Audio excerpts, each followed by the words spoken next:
Me and my husband embarked on a road trip across the Pacific Northwest several years ago. The journey itself was a 2-week trip from Tahoe City, California to Olympia, Washington. It was springtime, and we were very excited because we loved the rain. We had lived in Arizona for most of our lives, so when we moved to California for my husband's new job, we wanted to travel and experience something other than the desert. We drove a new Marbay Star RV and had a great time. We stopped at an RV park in Upper Oregon where we planned to stay for a few days because Oregon is one of my favorite states. It was already very late, and my husband was showering while I was making grilled cheese. Suddenly, I heard a knock on the door. I've stayed in several RV parks and something like this had never happened unless you've talked to your neighbors beforehand and been friendly. But we had just arrived half an hour ago and hadn't spoken or introduced ourselves to anyone. I peeked out the curtain and didn't see anyone. 10 or 15 minutes passed, and I heard another knock. I peeked out the curtain again, and still didn't see anyone. I heard the shower being turned off, so I knocked on the bathroom door to ask my husband to check outside. But as I stood right outside the door, I saw a light shining through the window in our bedroom. I told my husband through the door about what happened, and he quickly got dressed and went outside with a bat. He did a perimeter check and said he didn't see anything. We moved our RV to a different spot, quite far from where we were originally parked. Initially, we sat on the couch to watch a movie and eat our grilled cheese. My husband fell asleep after a while, and I started cleaning up. I was washing dishes when I heard the RV door handle move as if someone was trying to open it. I froze, and then it stopped. I woke up my husband, and he checked outside the door again, but once again, there was nothing. The park we were in wasn't the biggest, so there weren't many places left to go. But we decided to move again. Both of us were very tired at this point. We parked as close to the exit as possible, and everything seemed fine. My husband was about to pass out, and the chewing gum I had taken 2 hours ago had kicked in. All we wanted to do was sleep. We turned on the kitchen light and the TV with low volume as a sort of deterrent and went to sleep, only to be woken up by my husband aggressively tapping me. I opened my eyes and saw him sitting on the edge of my bed. Apparently, he had heard a loud noise outside, and when he peeked out the window, he saw 2 men with something that looked like knives in their hands trying to open the front door. He had called the police, and they would be arriving soon. I got dressed and we waited, listening as the 2 men outside continued scratching and peering through the window. Several minutes passed, and we could hear them getting more frustrated as time went by. But then the noises suddenly stopped. There was a quiet atmosphere for a few minutes before the police finally arrived. The men were not found. The police said they would investigate, but it was clear that there were no leads. Another campground had a similar experience happen to them. It was also the only other RV that looked nicer in the park, so I'm pretty sure we were targeted. We left around 7 a.m. after the police finished making the report. Nothing was taken or severely damaged, so it didn't affect us too much, but it was still a very frightening experience. We ended up in a different RV park with better views and added an extra lazy day to our trip. We were very grateful that our RV had tight locks, because if they had been broken, chances are I wouldn't be here today.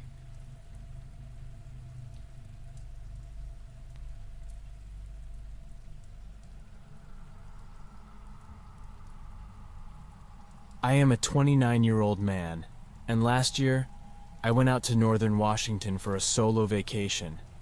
None of my friends enjoy camping at all, although I might not want to camp with them all the time, even if they did. It's something I've done alone all my life, and I find it's a way for me to enjoy life without stress and worry. Washington is one of my favorite camping states because it has so many forest and mountain areas, and overall is an amazing state for this type of journey. I decided to camp on a 3-day, 2-night camping trail. Essentially, I would hike during the day, then camp at night and repeat that for the duration of the trip. The first day and night of the journey went smoothly. Nothing significant happened at all. I hiked most of the way, then set up camp by the roadside. I woke up early just as the sun was rising and crawled out of my little tent. I began packing up all my gear and pulling the stakes from the tent, folding it. As I did this, though, I noticed grass behind the tent being pushed down. Walking over there were footprints. I glanced around briefly and looked up and around the trees. They clearly were made recently, likely last night while I was asleep. I looked back down and started to follow the trail. The prints were quite clear and led straight to the trail. It was confusing, especially because I was on a camping trail and my campsite was a considerable distance from the main trail. However, it seemed whoever it was just walked away after noticing my tent. After packing my tent, I did a quick perimeter check around the site to ensure there were no other footprints, then returned to the trail and continued along it. Most of the trail was dirt or gravel, so all footprints showed up well. Strangely, though, there were no footprints along the trail as I walked the second half. I wondered where the person went, knowing that this was actually a one-way trail. After a while, though, I had forgotten about it and just let my mind wander to other things. This climbing section had stunning views, so I took my time and just observed the nature around me. Eventually, the sun started to set, and I had to set up camp again. This time, I chose to go further into the forest, hoping no one would visit me like they did the night before. Once I set up the tent, I made a small campfire pit and sat on the ground next to it. Watching the sunset near the campfire was one of the most calming things. It truly takes your mind to a better place, but it didn't last long. As the sun was almost fully set, I heard something walking towards me from the trees behind the tent. Slow and gentle footsteps, and they got closer. I quickly grabbed my bag and pulled out my heavy-duty flashlight along with my pistol, shining a beam of light into the darkness of the forest. The footsteps stopped. I moved the light to scan the entire area. For almost 30 minutes, I stood by the campfire looking in all directions, scared. I had never heard footsteps depart, making me extremely frightened and nervous because someone was still watching me. I didn't know what to do. I was alone and helpless with nowhere to go for safety. I thought about going back to the trail, but I was too scared to leave the campsite while it was so dark outside. I decided that enough was enough and retreated into the tent. I tried to come up with every possible explanation for what could be happening just to calm myself.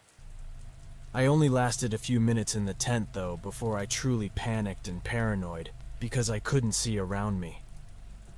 I unzipped the tent and stepped out, and even before I had a chance to turn on my heavy-duty flashlight, footsteps ran towards the forest coming right from behind my tent.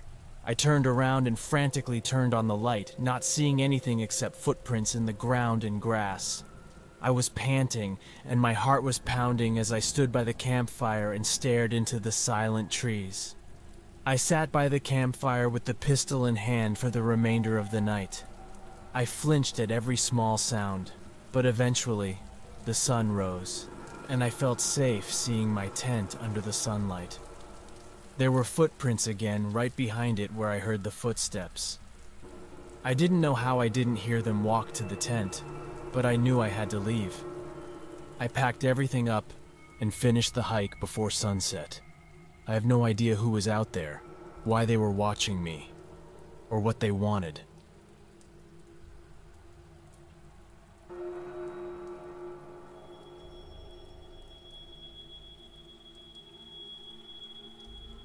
My friend, whom I'll call James for privacy, and I were in Oklahoma for a camping trip almost 10 years ago. Now, we live further north, but still venture to various nearby states for weekend camping trips whenever we get the chance. This was just another journey where we found unmapped places to visit, planning to stay for 1 or 2 nights before heading back home. We've been doing this almost our entire lives, growing up with hiking and camping as our constant companions. We enjoy forging our own paths and discovering relatively unexplored areas to stay. So it's said that we should be more cautious. It was our first night there. We had hiked 4 hours from where we parked the truck deep into the forest on a poorly made trail. We stumbled upon a dilapidated and abandoned wooden and mud building with overgrown plants leading to it. It was a pretty cool find, and we thought it might have belonged to someone years ago. Something odd about it was that it seemed to have been burned down. Continuing with char into the woods, we passed it and continued until we found a very small lake. Then we set up our camp along the line of trees up the hill from the shore. We made a small campfire pit and even dragged some small logs to sit on. Then we chatted for hours, enjoying the view. After darkness enveloped us, we decided it was best to let the campfire die out and then sleep. We chatted a while longer as the fire slowly dwindled and dimmed until James stopped in the middle of his sentence and fell silent. "James!" I called his name and looked up to see him gazing behind me. He motioned for me to be silent, so I turned around and looked behind me, seeing nothing. "What do you see?" I asked, a little shaken by his demeanor. I didn't know. His response was looking around.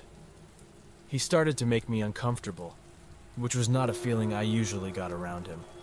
If anything, he was usually the one not easily scared. The fire kept getting dimmer, making the forest around us darker. James grabbed a few sticks next to him and threw them to keep the fire burning a little longer. Not long after that, James locked his eyes from behind my back again. "What's going on, buddy? You're starting to scare me," I said, a bit shaken. He remained silent for a moment before speaking. "There's someone watching us," he said. I turned to look behind me again, but this time I saw something too small. Someone partially crouched next to a tree, staring our way. I turned to face James, and a few yards behind him, I saw another person standing behind a tree. A sense of shock and fear washed over me. It felt like a painful nightmare I was experiencing. James felt it too. I could see it in his eyes as we both looked around and saw more and more people standing and running among the trees around us. What made it even more frightening and unnerving was you could barely hear them move, like their footsteps weren't there. Both of us stood and looked around, observing 10 to 15 unidentified persons surrounding us. James shouted, asking what they wanted, but they didn't respond. I gripped my hunting knife, but it didn't make me feel any safer. Then some of them started to approach, becoming more visible in the dim light.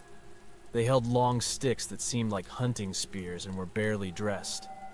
When I saw these people approaching, even though they looked angry and wild, it made the situation scarier.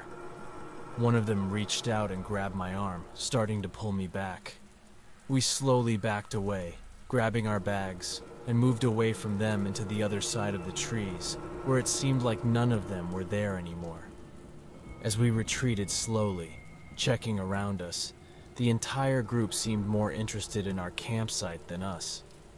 We walked as far as we could in the general direction. We later found a small place to hide for the night, although neither of us could sleep there. In the morning, we saw smoke rising from around where we set up the tent.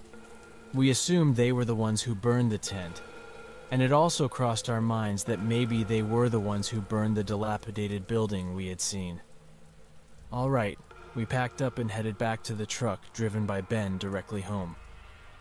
At the time, research wasn't the easiest thing to do, so we left it as a terrifying experience that we might never understand. But recently we got some answers. James found that there actually were tribes living not far from civilization in many areas across the country.